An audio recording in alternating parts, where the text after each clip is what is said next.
There was some big NFL news that happened over the weekend that could drastically impact what the Cowboys do in round one. We'll dive into that next.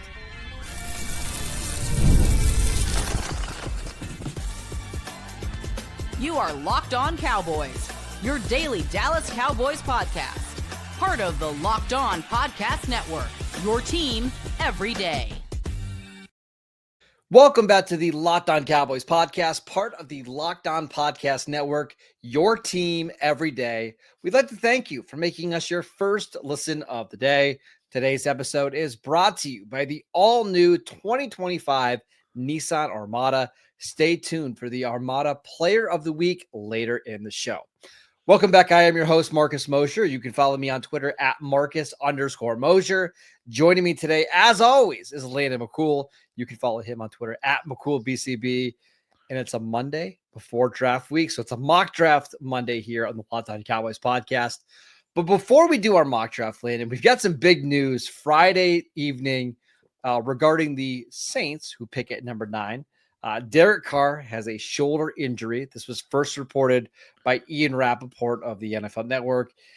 And it seems like everything is up in the air still. It sounds like there's a good chance he's going to miss at least a significant chunk of the 2025 season. And there's a possibility with surgery that he misses the entire year. What could that mean for the Saints at 9 and then for the Cowboys at pick number 12? Well, it's funny that, we had been hearing kind of in the last week or so, certain folks, kind of start to trying to insert that, well, in some cases, that third quarterback in the top 10, in some cases, a different second quarterback in the top 10, right?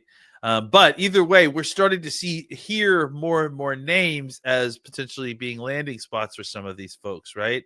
And I was listening to a show last week in which Todd McShay picked Jackson Dart to go to the Saints, right? And this is obviously well before all that information came out.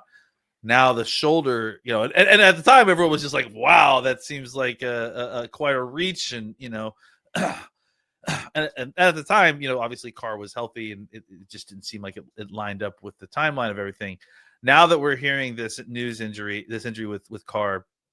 I mean, the thing about it is that, on top of obviously his availability, there's also the issue of all the dead money that is allotted him because of the fact that they keep rolling over his cap year in and year out. Anyone who's followed the Saints has seen how they've managed their cap these last few years. And this has finally kind of come to bite them in the butt a little bit because they can't have Carr actually play. And he's going to cost them something like, I forgot what the number was, but it was. So I'm looking at it right now. His cap number for 2026, and again, he's not on the roster at that point. He'd be gone. It would be 69 million is the cap number, 59 million in dead cap. Yeah, that's for 26, right? So that's for 2026. Yep. Yeah. So then on top of everything he's owed this year too. So it's a tough situation, and it's to the point where it kind of makes you have to bite the bullet on him next year, just because. Otherwise, he's going to cost you an outrageous amount of money. And he's starting to miss a bunch of time. Like I think he's 34 now, and he's had multiple injuries. He missed a good chunk of last year with an oblique injury. He had a collarbone injury, a lower body injury. Like he's just starting to really rack up on him now. Yeah, so it's all a way of kind of pointing towards seemingly moving towards a very sudden and very last minute selection of a quarterback that could potentially be showing up on their doorstep a little bit. Let me ask you this. Do you think they have to draft their quarterback? Because this is one of the things I keep coming back to. Let's say they don't love any of these quarterbacks at 9, but do they just not have a choice? Because the only other quarterbacks in the roster, I believe, are Spencer Rattler, who they drafted in the 5th round last year, who was not very good, and Jake Haener, who they drafted in the 4th round, I believe, in the 2023 class. Do they kind of just have to bite the bullet and draft one? Or could you see them going into the year with what they have and kind of biting the bullet and having a bad year? I don't think they have to. I mean, it would be really difficult to not at this point. But, if you wanted to just try to, lean into the idea that, hey, this is just a poor hand that we were dealt. We just got to play it out and then hopefully kind of reset next year. Maybe you play Rattler and just see what you've got in him. allow yourself to lose some more games and potentially get a high pick next year and try to start again with Well, a and different. we should also mention, I have a feeling. So one of the top quarterbacks in next year's class is Yes, Nussmeier from LSU. that's right. Um, there's a certain offensive coordinator in New Orleans right now with the same last name. Well, yeah, I mean, frankly, if you wanted to go that route too, there's a very famous quarterback with the last name Manning who played in New Orleans as well. So I it's not forgot about that one too. Yeah. grandfather has got some history there as well. So yeah, there's definitely some quarterbacks that the Saints could be eyeballing for the next season, and if they wanted to kind of just draft the best player available at their spot, they probably could do that. But that's incredibly messy. You just don't know what is going to happen. There's a lot of things that can go right and wrong between now and then. I would tend to think that if they were already eyeballing a quarterback or thinking about a quarterback at this point, looking at it or kicking the tires on them, I think it's more likely that this whole news kind of just supercharges their interest in the guys that are in this class. I, I've been reading everything from Nick Underhill, who's one of the best Saints beat reporters out there. And he said last week that they just didn't love Shador and Jackson Dart. And he would be surprised if they drafted a quarterback at 9. But even he admitted over the weekend, like, hey, this changes the angles on stuff a Yeah. lot. Like, they just don't have a quarterback on their roster that they feel good about going into the season. And if you're Mickey Loomis, the Saints GM, and I think he's 69, he's going to be 70 this year. Mm-hmm. And you've had a bunch of these years where you haven't been a playoff contender. I almost wonder if you can't afford to pass on a quarterback, even if you like them but don't love them. I mean, I would feel that way if I didn't feel like Mickey Loomis didn't have, one of the owner's sons in a closet somewhere kidnapping him for the last 20 years, because Mickey Loomis is like basically the almost unfireable GM for the Saints and might as well be a family member at this point. I know. Yeah, I don't know. I mean, it does feel like when does the kind of runway on this, run out for Loomis. It's hard to blame him for this specifically, right? The injury aspect of this, but at the same time, he put them in this position by continually rolling over Carr's cap and a 34-year-old quarterback. This is kind of inevitable that he might eventually get injured. So they're in a tough spot. Maybe they try to save themselves by drafting a quarterback and trying to extend. It's funny because usually that's the move you see for coaches that might get fired, right? Yeah, but they just hired a new coach, right? So it'll be interesting to see if Loomis tries to pull that move to kind of extend his runway a little bit after what turns out to be a big folly with the Carr situation. All right, so let's assume the Saints do draft a quarterback at 9. That would be at least the second quarterback off the board, potentially the third. What does that mean for the Cowboys at pick number 9? Well, let's do a mock draft and find out. This episode is brought to you by Amazon Fire TV. Did you know your Fire TV is also an Xbox? Turn any TV into your gaming and entertainment hub with Fire TV Stick 4K devices. No console required. Just grab your paired controller, subscribe, or sign into Xbox Game Pass Ultimate with EA Play included, and you're ready to play. You can dive into hundreds of premium titles from EA Sports College Football 25 to Call of Duty Black Ops 6, which I absolutely love and play every night. It's as easy as you stream your favorite shows. It's gaming made simple, and it's all on your Fire TV. You can play high-quality Xbox games at a fraction of the cost of a console. If you already have a console, a Fire TV Stick 4K device is more affordable and easier to travel with, allowing you to take your games or your kids' games wherever you plug in. Head to Amazon.com/Fire TV Locked On, all one word, Fire TV Locked On, to get started. Xbox Game Pass Ultimate subscription and compatible controller required. Available on select devices, including Fire TV Stick 4K, Fire TV Stick 4K Max, and Fire TV Cube.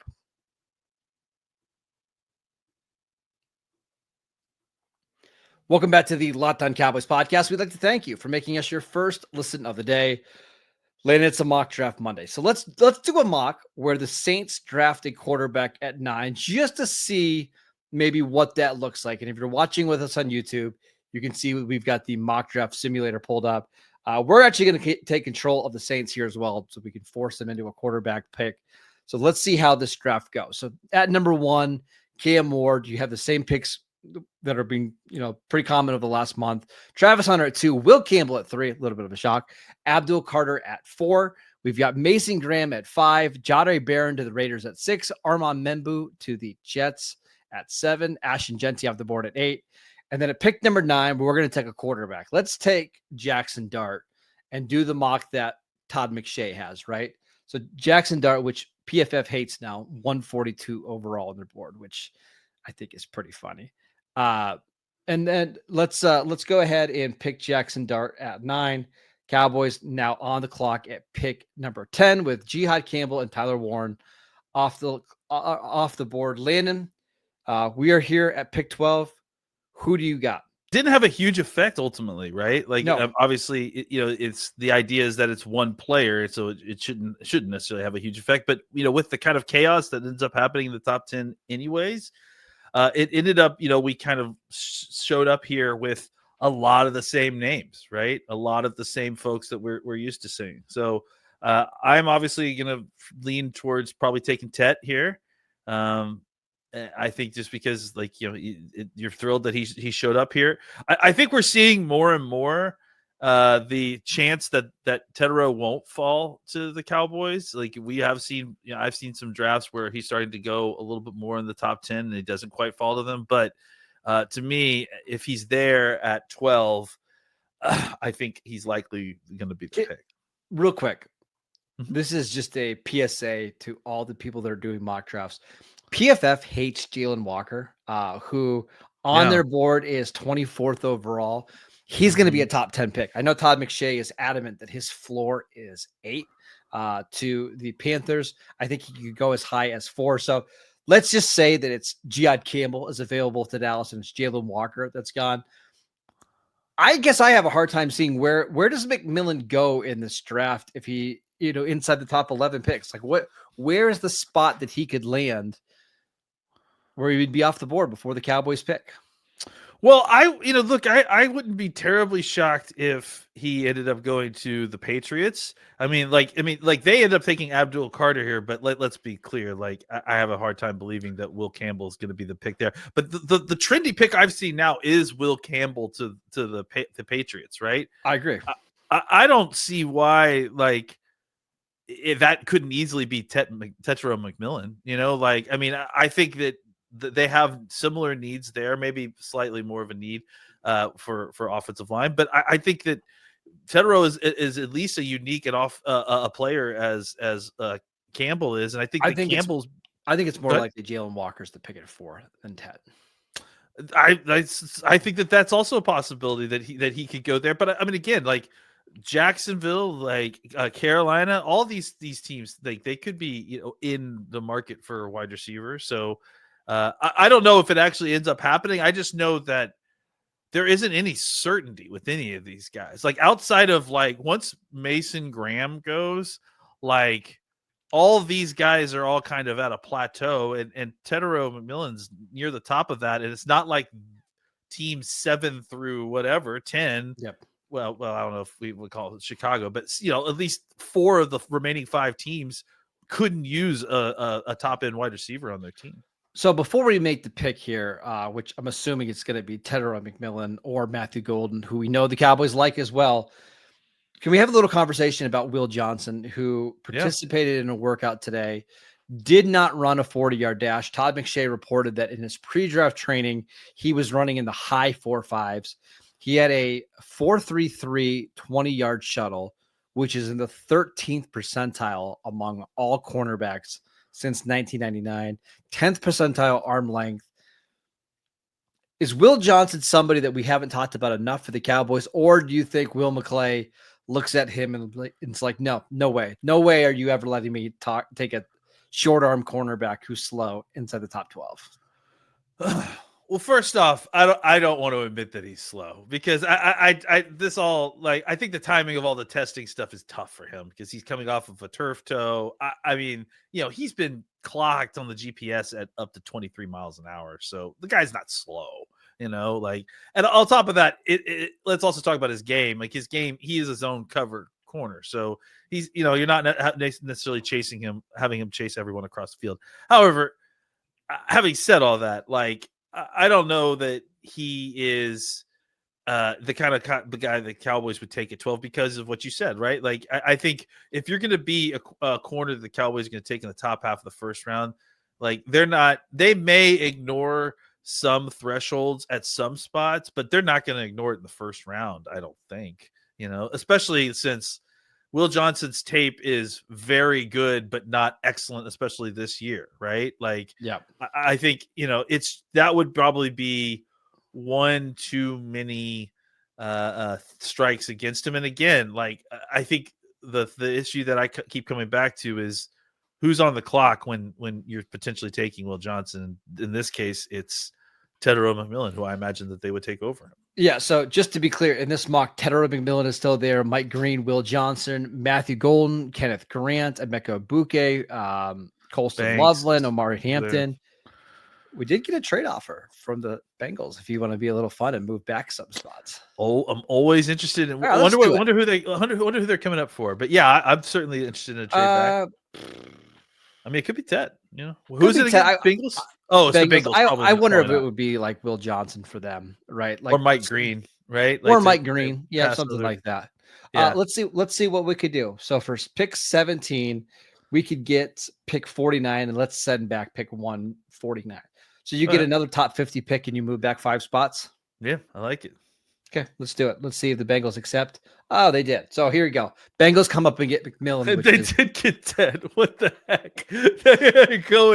They are loading up at wide receiver. They just paid a duo of wide receivers a ton of cash. And you know what they're doing? They're tripling down. And they already have a wide receiver 3 too. Okay, well, let's pretend that it was Will Johnson and the Colts take 10. I don't know if that's any better. Or Shamar Stewart. Yeah, sure. All right, so pick 17, Cowboys on the clock. Walter Nolan, your guy. Malachi Starks, Mike Green, Luther Burden, Kenneth Grant, Kelvin Banks. But I would have to imagine the pick here is Matthew Golden here at 17. Yes, I mean, Golden's still available. The fact that you're able to trade back and get one of the 2 wide receivers you want is killer. Let's do it. Nail it. Let me ask you this. Let's say the Bengals didn't offer their second. Maybe they were trying to come up and get Jalen Walker, whoever. Yeah. But they offered you the 3rd, which I think was pick 81. Would you move back 5 spots to pick up pick 81 if you were the Cowboys? Because I wonder in this class, Landon, like if we're just going to see like 75% of the trade value we usually see. Yeah, and again, this is why I've always advocated. We haven't really talked about it this year, but I have always advocated for a per draft year trade value chart, because I do think that the value in trading up and down should be tied to the overall value in the draft, right? Like, you're just not getting the same players at the top that you were in a normal draft, so those picks shouldn't be valued as much. So, yeah. So again, I would take less. I wouldn't be surprised if that's something that's available. Maybe it's going down from 12 to 18 and you only get a 3rd and a 5th, or you get a 3rd and hey, we're going to swap you 5th rounders and you can move up a little bit. I still think that's really appealing for the Cowboys. Certainly if they're set on Matthew Golden being like their favorite option, I don't see that many teams being interested in him at that spot. Move down a couple, pick him up. We're good to go. Yeah, I mean, I think, the kind of area that you need to worry about and, wide receivers being picked off is actually just kind of where you are and slightly above you. So if you get to 12 and you've got both of them on the available, a trade back makes sense, because I think you could probably you feel good about getting one or both of them back on the board when you pick again. All right, let's finish out this day 2 of our mock draft. Our mock draft, we will get to that next. This episode is brought to you by Nissan. The Armada Player of the Week is brought to you by our friends at Nissan in the all-new 2025 Nissan Armada. Each week, we're taking a look at draft prospects to pick one guy that stands apart, the guy we believe showcases the strength and power needed to push the Cowboys forward as we look ahead to next season. And this week's Nissan Armada Player of the Week is Trey Amos, the cornerback from Ole Miss, one of my favorite players in the class. He's tough, he's physical, he's rugged, and I think he's a day one starter. And that's very similar to the Nissan Armada. And when it comes to the Nissan Armada, they say go forth and conquer. And that's exactly what I think Trey Amos can do here in Dallas. And it's clear that our player of the week is ready to conquer the road ahead with confidence, just like you can in the all-new Nissan Armada or any of their outstanding vehicles. Take the Armada, Rogue, or Pathfinder and go find your next big adventure. Shop NissanUSA.com. Welcome back to the Locked On Cowboys podcast. We'd like to thank you for making us your first listen of the day. For your second listen, check out the Locked On NFL Draft Show with Damian Parson and Keith Sanchez. Now that the season is over, get the latest draft rankings, rumors, and news every day, and find Locked On NFL Draft on YouTube or wherever you get your podcast. All right, so this is a pretty good situation for the Cowboys. Two quarterbacks go inside the top 10. We traded down. We picked up Matthew Golden. Now the Cowboys have two more second-round picks, two more third-round picks. At pick 44, I'm bummed because our guy Trey Amos off the board. Right before us, man. That's right brutal. Before us. But the good news is Shavon Revel, cornerback from East Carolina, still on the board. Yeah, it certainly feels like that's someone that you could go towards. Landon Jackson's gone. Let's go look at some running backs for us. If you want to look let's at just running see backs, who's there. Travion Henderson and Quinshon Judkins, Caleb Johnson, Dylan Sampson. You can get your running back here if you want them. Where did we get the extra pick at? Is it 80 something? It's 44 and 49. Okay, so I think at this point, I'm not really here's what I would worried. Say. Look at these teams: Colts, Falcons, Cardinals, Dolphins. None of those teams need running backs. Yeah, so that's what I was just gonna say. I'm not really worried about really. I think you could still get either of these guys to do this in either order, but just to be safe, let's do the cornerback, right? All right, let's take Shavon Revel, who the Cowboys did the surgery on his torn ACL. Well, look at that. I'm sorry. Look at that. Maxwell Harrison got drafted there. So we may have been in trouble there. Who knows? Yeah. So there we go. So now we're picked 49. Let's take our favorite running back. Let's do Quinshon Judkins because I have my doubts that Travion's going to make it this far. Seems like the buzz is building a little bit. Yeah. Quinshon Judkins picked 49. I would feel great about it. Yeah. I mean, just obviously we've talked about these two running backs a ton. Judkins is the kind of more bruiser type, but he has some elusiveness, some speed, some explosion to him as well. Very well-rounded back. I'm a big fan of Judkins, and we're thrilled to have him in the backfield. All right, here we are, pick 76. The last pick we're going to do today, Matthew Golden, Shavon Revel, Quinshon Judkins going into this third round. Landon, I'm stoked. This is a great mock already for Dallas. Yeah, absolutely. And frankly, having this, and I'm pretty sure we also have a fourth round or at least another later third. So, it's a really fantastic draft so far. Let's finish strong. Yeah, defensive tackle, there's not a lot here. Jamari Caldwell is probably the one I like the best.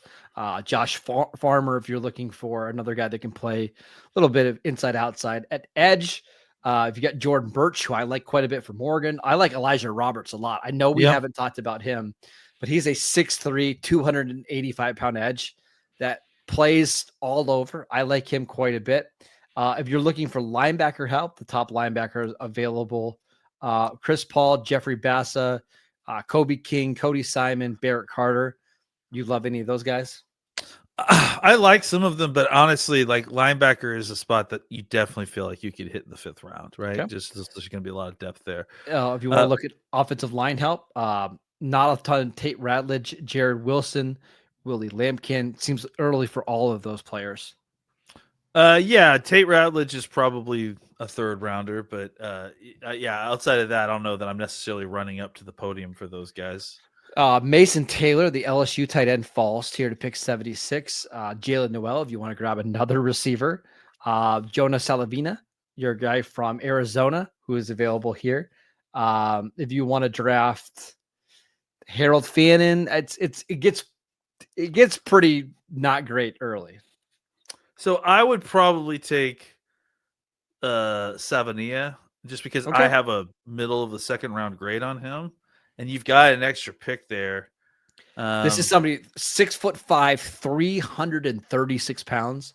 Like, if you want to continue to rebuild your offensive line and get bigger, this is the guy to do it with. And he's a guard. Like, let's be clear, his listed he's as a guard. tackle here, but he is a guard. He's played guard almost most of his football career. Just kicked out to tackle this year out of necessity, but this guy is a very, very good guard. As all like it says right there, all freshman team as a right guard. What's interesting about him is that if you draft Jonah at 76 and he ends up turning into the player that we think he could be, and you've got Tyler Smith, Cooper Beebe, Jonah at right guard, they obviously like Brock Hoffman. They re-signed Robert Jones. They have TJ Bass. They brought in Shadiq Charles. They have a lot of depth. They have Nathan Thomas, who they drafted last year. Okay. But tackle depth is still an issue. You have Tyler Guyton and Terrence Steele, and those are your only tackles on the roster with Austin Richards. Yeah, for sure. I mean, it doesn't necessarily address that. I mean, you feel like you've got decent tackle depth, but you're right. It just pales in comparison to what you've got inside. So maybe what you do is you end up kicking one of those guys outside a little bit more, like Thomas potentially. You just draft these guys and you don't worry about it. Like, it's awesome to have that much guard depth. And maybe the answer is Landon, like, hey, if they get an injury at tackle, maybe Tyler Smith's going out to left tackle. Now we're going to play Robert Jones as the left guard. And that's just you're making Tyler Smith your swing tackle if you need him. Yeah. Yeah. I mean, again, you've got bodies that you like. That's the good news there, is figure out how it works, a little bit down the road. And I think that's one of the things that why they prioritize versatility, is so that they can do that. They can constantly be working on who the best 5 available are. Yeah. So there you go. That's our mock here for the Dallas Cowboys. Matthew Golden, Shavon Revel, Quinchad Judkins, Jonas Salavina, and a slight trade back. And I love it. Like, I don't love Golden at 12, but you slide back 5 spots and you're able to pick up Quinchad Judkins in a trade. That's perfect. Like, this is I would be thrilled with this draft.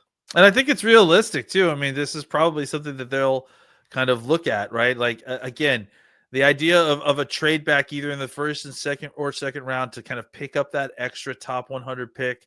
I think that feels like something that the Cowboys would desperately love to do. And I think it makes a lot of sense with the way that we did it. And unlikely, I wouldn't be shocked if that exact, Quattro made it into the Cowboys at the come April 20th, whatever the draft is. The thing is, if you have 2 quarterbacks that go inside the top 10, and let's say it's Shedeur Sanders that's falling to you to 12, I think there is a chance that you have a lot of trade-up options. And now maybe it's not anybody giving up a second. Maybe it's somebody giving up a third. I still think that's really appealing if you have McMillan and Golden and Burden and Abuka all in the similar tier. Just slide back a couple spots, pick up a pick, and let's keep drafting. Yeah, and again, I think you pointed out something we touched on briefly. Let's not get too hung up on, like, overall trade value. You don't need to win the trade, right? Yeah, exactly. Like, you're winning the trade by getting a similarly valued player 3 spots behind where you are, and then getting an extra pick. Like, that by itself is winning the trade, especially in a draft class in which, the top 100 picks are basically, after 15 or so are all basically the same. So as far as like quality. So yeah, any kind of trade back offer, even if it's a slight loss in the value charts, it's a win just to get the opportunity to kind of pick again in this top 100. All right, that is it for today's show. We'd like to thank you for making Locked On Cowboys your first listen of the day. Make sure you check out the channel on YouTube, download the podcast wherever you get your podcasts. We are free and available on all platforms. Follow Landon on X at McCool BCB. I'm at Marcus _Mosher, and we will see you right back here tomorrow.